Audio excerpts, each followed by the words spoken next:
Hi, all. The other day we did our admiration series focus on the life of John Lewis, and I was struck by a couple things. One, the message of his life, clear, simple. You see something wrong, do something about it. And also the way he delivered it. He had like a 14-minute speech that in every YouTube um, site that you looked up, he would basically say the same thing in a well-crafted way. And I thought, I'd like to be able to do that. I'd like to be able to tell my story. And I hope as a community we can make a project where we tell stories about our journey, because really one of the central things about this faith community is uh, everybody has a different story, different journey. Um, and so this today, I guess, is a story about a quiet journey toward grace. The heart of the journey um, doesn't take place in the busy storm, the chaotic earthquakes, and the midst of putting out fires. But it's a story that comes in a small, gentle whisper when we're still and we know who is God and who isn't. And so as I was coming to write this today, I was thinking of Pastor Ann's central question in her dissertation, which was, what new life is coming to be in you? And I realized that my story of my life sort of follows a Disney type pattern. You ever notice in Disney movies that the story ends when someone gets married? Well, I was kind of like that in my first marriage. I was turning 33, the crucifixion age, and I was in a pickup football game where it dawned on me that I could break my leg and be ruined financially for life. And so I basically bowed down to the God of healthcare, went back to college, took out a massive loan, uh, went to work at a factory, got married, had a kid, and I wondered if my story was over. In those years, if you would have talked to me, I would have told you in about the first minute of our conversation that I had lived in Mexico, that I had lived on an Indian reservation, that I had hiked the Appalachian Trail, that I'd canoed the Missouri River, and I would go through these lists of things because I wanted you to know that I was different, that these are the things that make me special. Though on the outside I don't look like my life is very impressive. I might be poor economically, but experientially I feel rich. And so I had to hold that story up because I thought that is what makes my life valuable. I've since seen that the real power in life is not what keeps us separate, but the solidarity and what keeps us together and what it is to be human in community with other people. I eventually got tired of my own stories, and I was getting tired of a lot of things during that time. Um, uh, like one, my car. My car is kind of a central piece of what my life was like, and so I use it as an analogy, but I also use it as, well, it was really this. This is how it was. So during those years, I had a $600 car, and now a $600 car. This one thing you could say, it went 200,000 miles. The car rolled. Okay, the engine and the roundness of the tires made this thing roll, and it rolled far. Now, what it was like while it rolled, well, that's what I want to tell you about. I'm going to guess that when you get in your car, you take some things for granted, like breathing, right? You breathe when you're in your car. Not so much in this car. See, in the winter, if you breathed in this car, it would fog up the windows. That's no problem. All you got to do is roll down your window. The only thing there is your handle, the window crank was broken. No problem. Just reach across, open up the passenger window. But the trouble with breathing is you have to do it this way. Because anything going forward, and you better have your scraper ready. Um, let's see, what other kinds of things? Shifting. I bet when you used to drive a manual stick shift, right? You simply reached over, shifted the gear. That's asking a lot here. Okay, um, the the shifter had rotted through the body of the car and it had fallen onto the muffler pipe. Well, the muffler pipe is very hot, especially in that part of the engine, that car, and it would get very hot. And so that's no problem because in the winter you'd already have a glove on. So what you on the summer, that's a different thing. You still have to wear a glove to shift it. You would have to pick it up, shift it, drop it back down, and it would make a clank.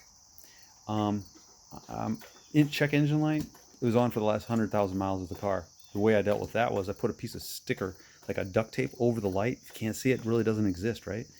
Um, the emergency brake. I'm guessing that you kind of assume when you get in your car that your emergency brake is not on. That's not always going to be the case with this car. It would sometimes stick on.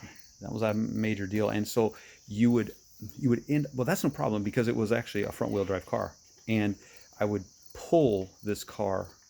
Back wheels were stuck, and so I would pull it to work. Winter, no problem. The streets were already slippery.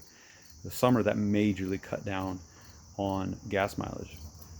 And so I was also living in sort of a Siberian-looking gulag in Iowa City, across the street from the Procter & Gamble factory where I worked.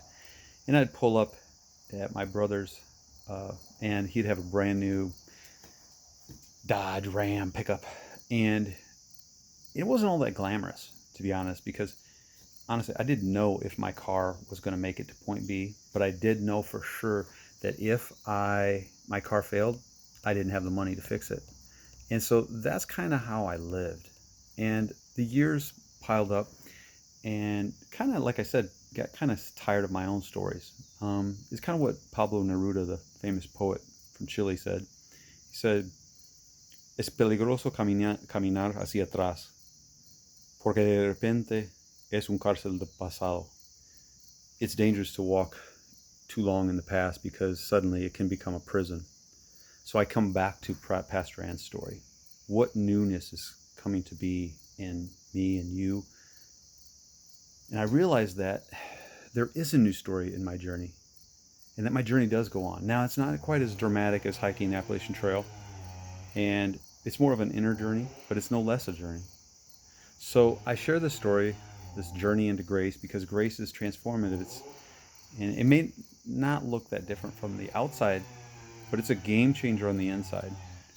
So a few years ago, I started to really wonder if conjugating verbs was enough. Just teaching conjugation of verbs, trying to win basketball games or lose trying to win basketball games, scrambling to jump through all the hoops the society is giving me, like my school safety training, my concussion training, my ippy dippy, and I'm losing my life, my youth, jumping through hoops that nobody really cares about. For example, I redesigned the curriculum in our school district, which after a year and a half was just kind of forgotten because they purchased new textbooks and they went with that instead.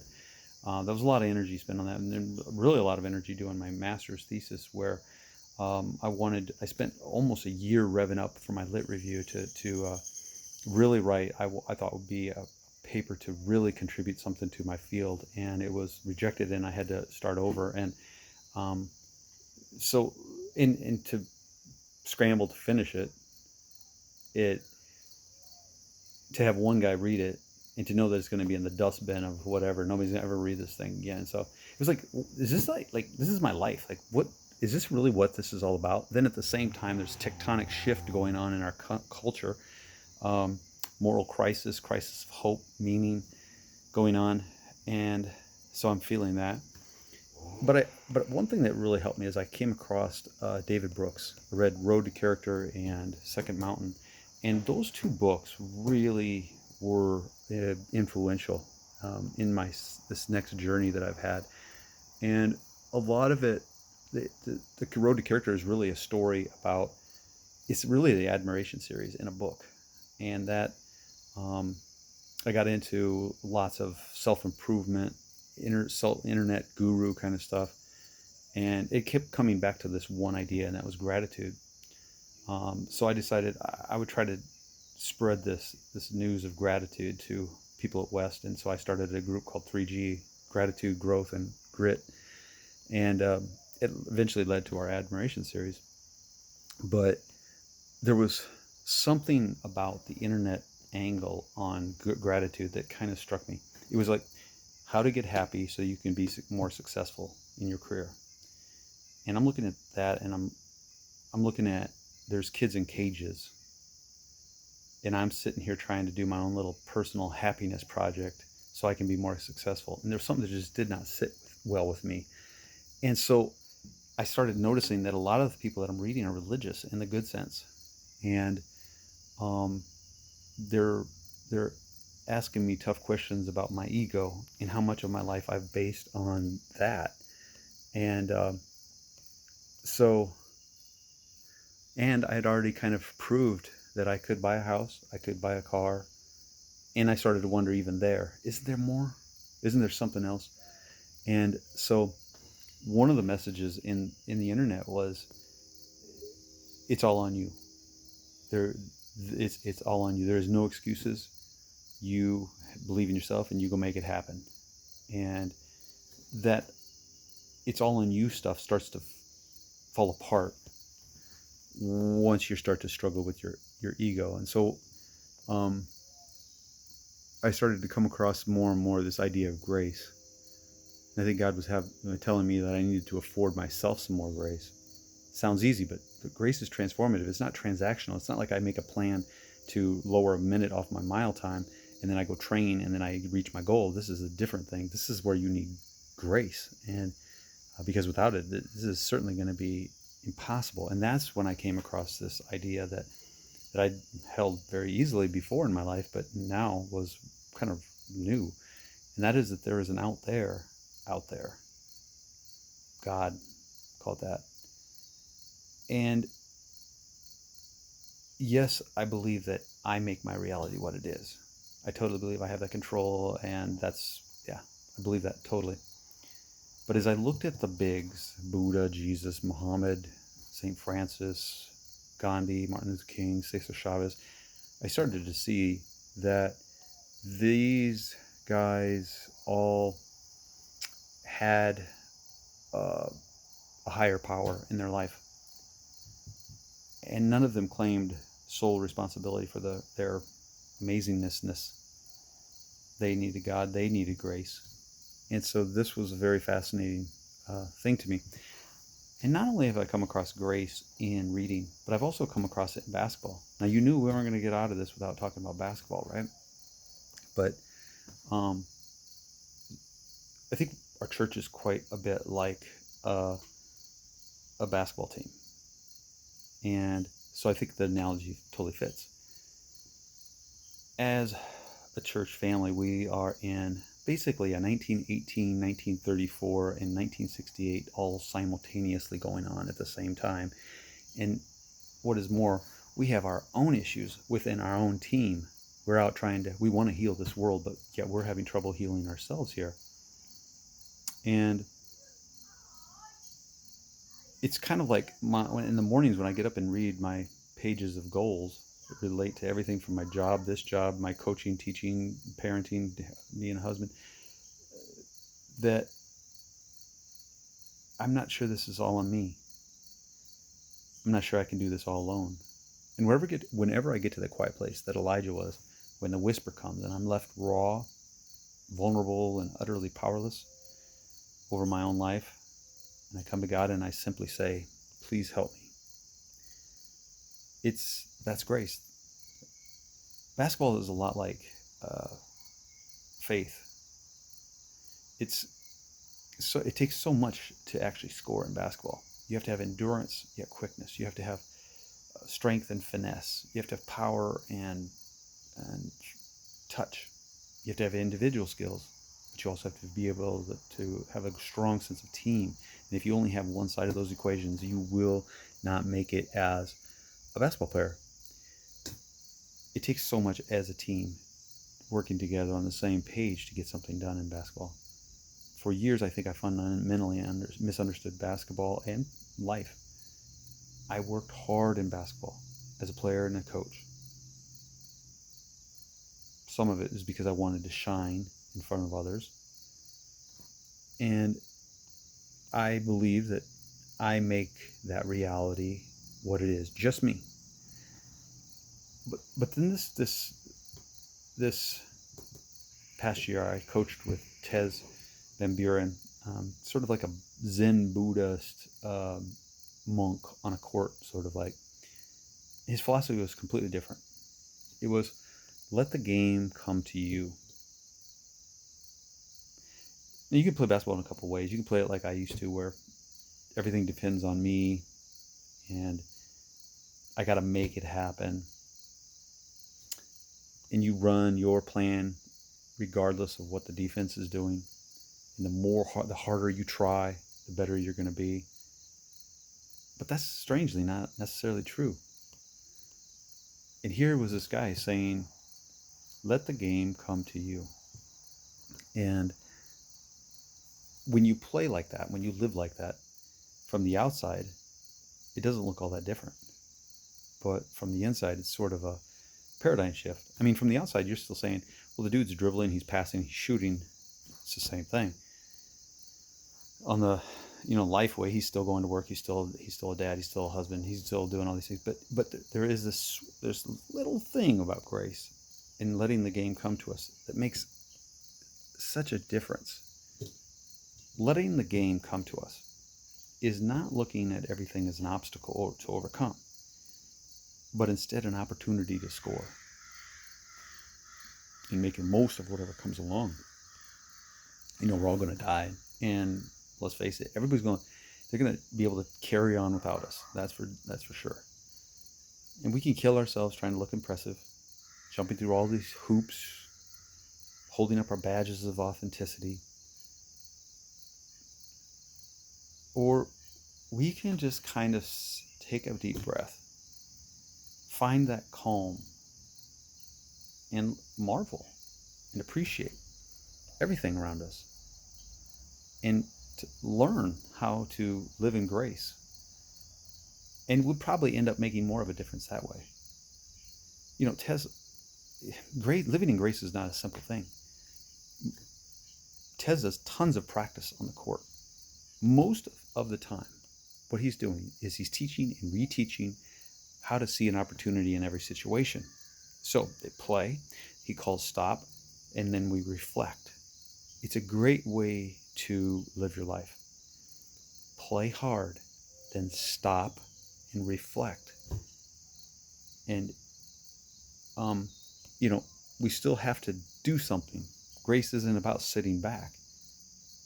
Yes, we're loved, but just to sit there and do nothing with it is not what Bonhoeffer would call grace. He'd call that cheap grace. Grace is still very much active, and if you look at some of the most active people that we've ever had in our country, some of the most productive people, I believe that Frances Perkins lived in grace. She said at the end of her life that her cup runneth over, and goodness and mercy had followed her all the days of her life. Now, if you took in what she all did with her life, which I don't have time to put out there, her cup could have easily run empty. How did it run full when she was doing so much already? I believe she lived in grace, and that's the way it spilled over. Richard Rohr would say that grace is holding all the darkness and anxiety and creative tension. In the second half of her life, Rohr says that real joy is just being a part of the game. It's not about being the high scorer. It's just to be in the game itself. The world doesn't need to be contorted to fit what I want. Grace is taking a pandemic, struggles, differences, even within our own little community here, and to find that quiet place, in that vulnerable and honest place where we see our flaws and say, man, I don't know if I can do all this on my own. My ego is bigger than me. And then in that hush, that whisper, we might hear, it's still good to be in the game. Don't forget, you have teammates who love you. And if you shoot and miss, it's all good. We have your back. I don't think we hear that whisper in the midst of all the noise and rush and scramble. We live in a windstorm, earthquakes, and putting out fires. A place where God speaks is still quiet and still. Therefore, we can hear God whispering if we get quiet. There is the stillness of us, just us alone, with nothing more than our broken little selves in such a vast universe, knowing that God is God. We are not. Thank God. It's too much. And we let God be God, and we let the game come to us.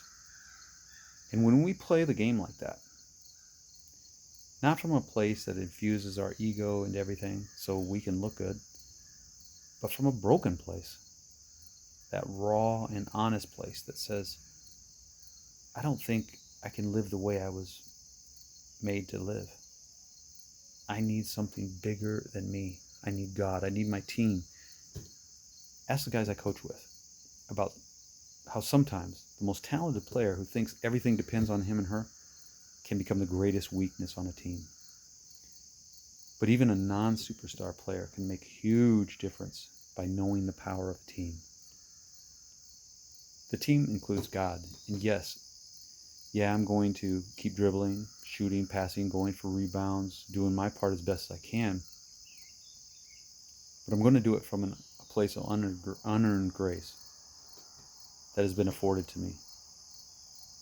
And it's not all about me. It's not all on me. It's knowing the deep joy of just being on the team and doing everything we can to help this team, this country, this community, this team, and to learn how to let the game come to us.